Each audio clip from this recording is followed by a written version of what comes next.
पर ये क्या। नमस्कार, मैं पल्लवी शर्मा और आप देख रहे हैं दिव्य हिमाचल टीवी। मैं आपके सामने हाजिर हूं हिमाचल आज का मुद्दा लेकर। हिमाचल के कर्मचारियों के लिए पुरानी पेंशन बहाल करना सरकार के लिए तो चिंता बनी ही हुई है, अब ये कर्मचारियों के लिए भी जीने मरने का सवाल बन गई है। वहीं जिन राज्यों में चुनाव हो रहे हैं वहां के विपक्षी दलों ने ओपीएस को अपने घोषणा पत्र में शामिल कर लिया है। अब 3 मार्च को क्या होगा हिमाचल के कर्मचारियों का भविष्य, हम पहाड़ी में इसी पर चर्चा कर रहे हैं अनिल अग्निहोत्री और राजेश शर्मा। कर्मचारियों के भी अब तक के सबसे बड़े मसले की राजेश, बिल्कुल ओपीएस की बात करेंगे। ओपीएस पर बड़ा फैसला कब होने जा रहा है राजेश? ओल्ड पेंशन स्कीम का क्या होने वाला है जी? है ना जी, बड़े दिनों से हंगामा मचा हुआ राजेश। बिल्कुल, अब ये तय हो गया है कि अगले महीने पता चल जाएगा। बिल्कुल जी, और अगले महीने भी कब तक? 10 मार्च तक। 10 मार्च के शाम होते होते क्या वजह क्या है राजेश, जरा बताइएगा। बिल्कुल, ओपीएस की बहुत बड़ी लड़ाई का रिजल्ट एक तरह से 10 मार्च को आने वाला अग्निहोत्री जी।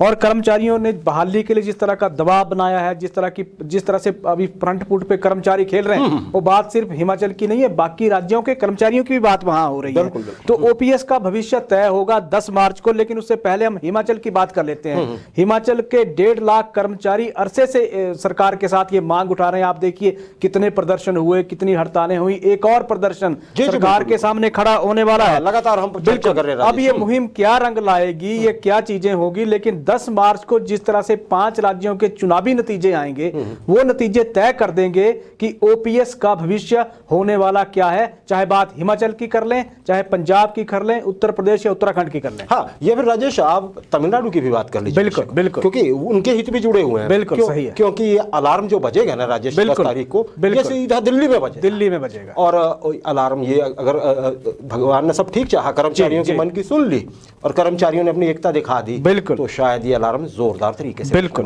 राजेश इशारा तो आपने दे दी, हमारे दर्शक भी समझ गए होंगे। पंजाब में, उत्तराखंड में और यूपी में, इसके अलावा गोवा और मणिपुर में भी हो रहे हैं। बिल्कुल 10 तारीख को नतीजे आ जाएंगे, अगले महीने 10 मार्च को। बिल्कुल राजेश, तीनों ही राज्यों में, अगर हम तीनों बड़े राज्य, हम गोवा और मणिपुर का जिक्र फिलहाल छोड़ देते हैं, हमारे आसपास के राज्य हैं, पंजाब हो गया, उत्तराखंड हो गया, यूपी भी पास ही समझिए आप, सबसे बड़ा राज्य राजेश। यहाँ पे तीनों ही राज्यों में किसी न किसी प्रमुख पार्टी ने ओपीएस का वादा कर दिया है कि अगर हमारी सरकार आती है तो हम ओपीएस देंगे। राजेश, अब देखिए इसका मतलब तो ये हुआ कि अगर ये हुआ कि ये तीनों ही राज्यों में, या तीनों में से 2 राज्यों में भी, या एक भी राज्य में उस पार्टी की सरकार बन गई ना राजेश, बिल्कुल, तो ओपीएस के लिए सब समझ जाएंगे कि जाहिर सी बात है, रूलिंग पार्टी अभी तक तैयार नहीं है जो हमारे देश में है, तो उससे कुछ समझ आना शुरू हो जाएगा। राजेश, क्या होगा, आपको क्या लगता है जो उन्होंने वादा किया है इन पार्टियों ने, ये कौन कौन सी पार्टियां हैं, क्या क्या वादा है, और अगर ये सिर्फ वादा ही है कि कैलकुलेशन भी है, ऐसे तो नहीं है कि बस वोट बटोरना है क्योंकि मुहिम बनी हुई है? बिल्कुल कहेंगे नहीं, ये ऐसे तो नहीं है, क्योंकि हर राजनीतिक दल के पास चुनावों के लिए एक प्लान होता है। उस प्लान को लेकर ही वो राजनीतिक दल काम करता है, वादे करता है, बाकायदा रणनीति इसके लिए बनाई जाती है, हर वर्ग को साधने की योजना पे काम होता है। कर्मचारियों को साधने के लिए चाहे पंजाब की बात कर लीजिए, उत्तर प्रदेश की बात कर लीजिए, या उत्तराखंड की बात कर लीजिए। पंजाब में आम आदमी पार्टी ने अग्निहोत्री जी 4 कर्मचारियों के बहुत बड़े मुद्दे लिए हैं, जिसमें पुरानी पेंशन बहाली की मांग भी प्रमुखता के साथ उन्होंने कर्मचारियों के सामने एक तरह से परोस के रख दी है कि अगर हमारी सरकार बनती है हम बहाल करके छोड़ेंगे। उत्तर प्रदेश की बात कर लेते हैं, जो मुख्य विपक्षी दल इस वर्तमान दौर में है, समाजवादी पार्टी, अखिलेश यादव तो 1 साल पहले से पुरानी पेंशन बहाली की कर्मचारियों की मांग को जायज ठहरा रहे हैं। वो तो सीधे तौर पर कह रहे हैं कि हमारी सरकार अगर सत्ता में आती है तो हम बहाल कर देंगे पुरानी पेंशन। 24 करोड़ की जनता जिस तरह से मतदान वहां करेगी, 18 लाख कर्मचारियों का भविष्य तय होगा वहां से कि पेंशन की बहाली होगी या नहीं होगी। उत्तराखंड में कांग्रेस ने वादा कर दिया, अग्निहोत्री जी आपने वहां वादा कर दिया है कि हम पुरानी पेंशन बहाल करने जा रहे हैं। हिमाचल की बात कर लेते हैं, पिछले कल नाहन में देखिए आप, जो कांग्रेस के प्रदेशाध्यक्ष हैं कुलदीप सिंह राठौर, उन्होंने भी सीधे तौर पे बोल दिया कि हमारी पार्टी सत्ता में आती है तो हम पुरानी पेंशन बहाल करेंगे। अब कैलकुलेशन इसके लिए तो कर दी गई होगी, क्योंकि जिस तरह से हिमाचल की हम बात कर लेते हैं तो कांग्रेस को तो परिवर्तन साफ नजर आता है, अभी तक आ रहा है उनको कि हम कम बैक करने जा रहे हैं। तो अब उसके लिए कम बैक अगर कर जाती है कांग्रेस, तो कर्मचारी वर्ग को, क्योंकि साधने के लिए उन्हें अगर साथ भी लेती है मान लिया, तो अपना वादा वो निभाएगी किस तरह से, वो कैलकुलेशन तो तो कांग्रेस ने कर ली होगी वर्तमान दौर में। अब परिस्थितियां क्या होती हैं, किस तरह से होती हैं, ये आगे चलकर वक्त बताएगा। लेकिन बहुत बड़ा एक मुद्दा या बहुत बड़ा एक इशू दोनों ही पार्टियों, चाहे आपकी बात कर लीजिए या कांग्रेस की बात कर लीजिए, भाजपा के सामने इस तरह से खड़ा कर दिया है कि उसे सोचने पे मजबूर कर दिया है। केंद्र सरकार को भी सोचने के लिए मजबूर कर दिया है। देखिए राजेश, बात आपने सही कही है। ये जो आपने बात कही आम आदमी पार्टी की पंजाब में और उत्तराखंड में, इनके घोषणा पत्र में शामिल है ये मसला। बिल्कुल अखिलेश यादव ने बाकायदा प्रेस कॉन्फ्रेंस की थी इसको घोषणा पत्र में शामिल करने से पहले, वहां भी बाकायदा ये घोषणा पत्र में शामिल है कांग्रेस की तरफ से भी। हाँ, लेकिन राजेश इसमें कर्मचारी ये जरूर सोचेंगे एक बार के लिए कि कांग्रेस तो चलिए, देखिए सेंटर की तरफ से तो कुछ नहीं कहा जा रहा है। हालांकि आम आदमी पार्टी इतनी कुव्वत रखती है, जैसे उन्होंने दिल्ली में बताया है कि अगर मान लीजिए पंजाब में आ जाती है, यूपी में तो शायद वैसा अभी नहीं दिखता है या उत्तराखंड में, तो अपने बूते पे पंजाब में कुछ करने की कोशिश कर सकती है। और समाजवादी लोग यूपी में ये करना चाहेंगे अगर ऐसा हो सकता है, क्योंकि केंद्र कांग्रेस जो है उसको तो केंद्र से ही डायरेक्शन लेनी पड़ेगी दिल्ली से, क्योंकि फिर सभी राज्यों के लिए बोलना पड़ेगा। और ये भी सोचिए केंद्र की कांग्रेस की कभी केंद्र की सरकार बन ही गई तो हम कैसे करेंगे। लेकिन बात आपने सही कही है कि जिस तरह से मैनिफेस्टो में ये आया है तो उन्होंने कैलकुलेशन तो जरूर की होगी। राजेश, सही बात है कि इन राज्यों की वजह से 10 तारीख को फैसला शायद हो ही जाएगा। अगर ये पार्टियां सत्ता में आती हैं तो ये कर्मचारी वर्ग के लिए, एनपीएस वर्ग के लिए बहुत बड़ा बूस्ट का काम करेगी और शायद केंद्र में, जैसे हमने कहा, नॉक भी करेगी। मैसेज आएगा। बिल्कुल राजेश, आप 3 मार्च की रैली की बात कर रहे थे शिमला। देखिए बहुत बड़ी योजना बन रही है, पद यात्राओं से शुरू होगा और अब तो क्लेम होना शुरू हो गया कि किस जिला से कितने कर्मचारी शिमला पहुंचने वाले हैं 3 तारीख को। बजट अगले दिन है राजेश, 4 तारीख को। क्या लगता है आपको कि ओपीएस की घोषणा करवाना चाहेंगे कर्मचारी, या इतने में मान जाएंगे कि हमारी जो कमेटी के लिए आपने अधिसूचना जारी की थी, नोटिफिकेशन जो इशू हुई थी दबाव में करवाई थी और सरकार ने भी जब फंसी हुई थी तभी की थी, कर्मचारी कहां मानने की सोच रहे हैं वहां पे? बिल्कुल, देखिए 3 मार्च को बहुत बड़ी रैली शिमला में होने जा रही है। और अगर हम न्यू पेंशन स्कीम जो एसोसिएशन है कर्मचारियों की, उसकी दलील अगर हम मानते हैं तो जो धर्मशाला में रैली हुई थी वहां से 3 से 4 गुना ज्यादा कर्मचारी शिमला की रैली में पहुंचेंगे, यानी कि 1 लाख के पार ये नफरी सीधे तौर पे बताई जा रही है। बड़ी बात यह है कि अग्निहोत्री जी, आपने आपके बात का 2 तरह से जवाब दूंगा। ये अब कर्मचारियों पे, इन एनपीएस कर्मचारियों पे ये सीधे तौर पे निर्भर करता है कि वो सरकार के किस फैसले के साथ चलते हैं, क्योंकि सरकार इनको मनाने की जाहिर तौर पे कोशिश करेगी। बहुत बड़ा वर्ग प्रदेश में है और बहुत बड़ा एक तरह से आंदोलन प्रदेश के सामने होगा। पहले जो बात मनाई जाएगी वो सरकार की, उनके पास 2 ऑप्शन होंगी सीधे तौर पे। सरकार की अगर दलील मानी जाती है तो पहली तो सरकार ने घोषणा तपोवन में अधिसूचना जारी कर रखी है कि हम बिल्कुल ओपीएस की बहाली के लिए कमेटी बनाएंगे।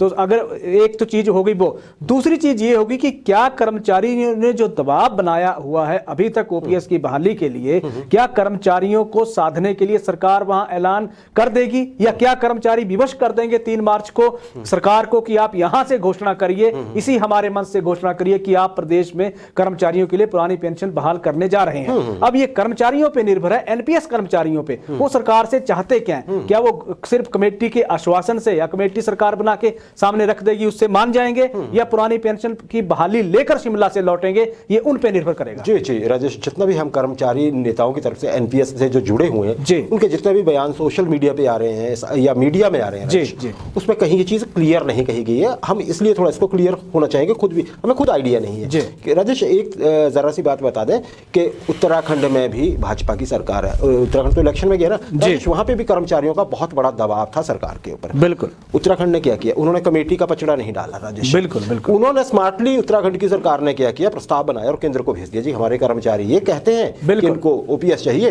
तो हम प्रस्ताव दे रहे हैं कि आप इस विषय में सोचिए। बिल्कुल सही। और सरकार क्या है, देखिए अभी तक कमेटी नहीं बनी है ना जी, कमेटी की घोषणा किया, अगर ये घोषणा कर भी देंगे कि हम ओपीएस देंगे आपको और हम केंद्र को भेज रहे हैं, तो उससे क्या मामला सुलझ जाएगा और क्या कर्मचारी मान जाएंगे, ये बड़ी बात है। अच्छा राजेश, आपने 3 राज्यों के चुनावों की बात कही थी, मान लेते हैं कि तीनों ही राज्यों में, हाइपोथेटिकली कि तीनों ही राज्यों में वो दल जीत जाते हैं जिन्होंने ओपीएस की घोषणा की है। ठीक है राजेश, ऐसे में हमें सीधा पता है और जग जाहिर है कि फिर तो ये जो हमारे कर्मचारी हैं एनपीएस के हिमाचल के, ये विक्ट्री क्लेम करेंगे। बिल्कुल, फिर हिमाचल की सियासत किस तरफ जाएगी, भाजपा हो चाहे कांग्रेस हो। बिल्कुल, ऐसे सिनेरियो में क्या देखते हैं आप हिमाचल में? बिल्कुल सही है। देखिए अगर इन 3 राज्यों में, चाहे पंजाब, उत्तराखंड या उत्तर प्रदेश की हमने चर्चा की, इन्होंने क्योंकि विपक्षी दलों का मुद्दा जिस तरह से, अगर ये मुद्दे की जीत अगर हो जाती है, वहां पे सरकारें उन दलों की बन जाती हैं, तो सीधे तौर पर दबाव हिमाचल पे होगा, क्योंकि पंजाब की हवाओं का रुख उत्तराखंड की हवाओं का रुख सीधा हिमाचल में होगा। अगला चुनाव जो हो रहा है वो हिमाचल और गुजरात में चुनाव होंगे, तो क्योंकि राजनीतिक दलों का भी टारगेट हिमाचल होगा और कर्मचारी वर्ग के सामने सबसे बड़ी एक चुनौती भी यहां प्रदेश भर में होगी कि वो किस तरफ चलते हैं, क्योंकि सरकारों के ऊपर दबाव किस तरह का होगा। वो तो आप ये देखिए कि वर्तमान दौर की बात कर लें अग्निहोत्री जी, चाहे भाजपा के नेता हैं चाहे कांग्रेस के नेता हैं, इन्हीं राज्यों में चुनाव प्रचार कर रहे हैं। वहां की हवाओं का रुख तो उन्होंने पढ़ लिया होगा कि कर्मचारियों के इशू किस तरह से चले हैं, किस तरह से एड्रेस हो रहे हैं, क्या जनता उनसे सवाल कर रही है, तो उन्हें प्रदेश में उन स्थितियों को कैसे हैंडल करना होगा राजनेता तो वहां से सीख जाएंगे। लेकिन बड़ी बात यह है कि वहां के नतीजे तय कर देंगे कि प्रदेश में आगे होने क्या जा रहा है, और यह भी कि भाजपा और कांग्रेस को क्या रणनीति अपनानी है। बिल्कुल राजेश, एक बड़ी बात है, हमारी जब भी बात होती है दोनों ही दलों के नेताओं से हिमाचल में या नेताओं से बात करते होते तो वो ऑफ द रिकॉर्ड तो ये मानते हैं कि कर्मचारियों की मांग जायज है, ऑफ द रिकॉर्ड मानते हैं। बिल्कुल, लेकिन वही बात है कि आप खुल के सरकार की तरफ से या पार्टी की तरफ से नहीं बोल पाएंगे। पार्टी कांग्रेस तो बोल रही है, बिल्कुल, बिल्कुल। पर भाजपा के नेताओं के हाथ बंधे हुए हैं क्योंकि केंद्र की लगाई हुई योजना है और आपको पता है कि केंद्र कितनी सख्ती से रूल पार्टी कर रहा लाइन है, से बाहर तो चल ही नहीं सकते। हाँ, हालांकि ऑफ द रिकॉर्ड तो बोलते हैं कि मांग जायज है, परिणाम क्या होता है वो देखते हैं। राजेश, अगर ओपीएस कर्मचारियों को छोड़ दे तो दो बड़ी मांगे हैं, राइडर और इनिशियल स्टार्ट को लेकर, उनका क्या भविष्य देख रहे हैं आप? अब देखिए बजट सेशन शुरू होने जा रहा है, तो ऐसा लगता तो नहीं है कि बीच में कोई मंत्रिमंडल की बैठक होगी उससे पहले, और अगर बैठक होगी भी तो इस मामले पे वहां पे चर्चा होगी। किस तरफ जाता देख रहे हैं आप? बिल्कुल, राइडर और जो इनिशियल स्टार्ट है वो आजकल बर्निंग इशू है कर्मचारियों के लिहाज से। राइडर में 2012 के बाद के तमाम कर्मचारी, 2022 तक वाले कर्मचारी यहां तक फंसे हुए हैं, जो सीधे तौर पर कह रहे हैं कि नया पे कमीशन आपने पंजाब का लागू कर दिया, तीनों ऑप्शन भी दे दिए हैं, लेकिन जो राइडर 2 साल का जिन्होंने काटा है वो राइडर के कारण वो नुकसान पे चले जा रहे हैं। सीधे तौर पे सैलरी बढ़ तो नहीं रही है लेकिन कम जरूर हो रही है। दूसरी चीज, इनिशियल जो स्टार्ट का मसला है, यहीं से टेक्निकलिटी राइडर की फंसी हुई है, जिस कारण ये विसंगतियां पैदा हो गई हैं। अब क्योंकि 10 साल का अरसा हो गया अग्निहोत्री जी, अभी तक सरकार का स्टैंड भी क्लियर नहीं है। लेकिन बड़ी बात यह है कि हिमाचल प्रदेश अराजपत्रित कर्मचारी अगर महासंघ की दलील को देखी जाती है तो जिन्होंने प्रदेश अध्यक्ष अश्विनी ठाकुर हैं, वो सीधे तौर पे कह रहे हैं कि देखिए हमने इतने सारे कर्मचारियों के मसले, चाहे वो पंजाब के पे कमीशन की बात हो, 2009 की नोटिफिकेशन की बात हो,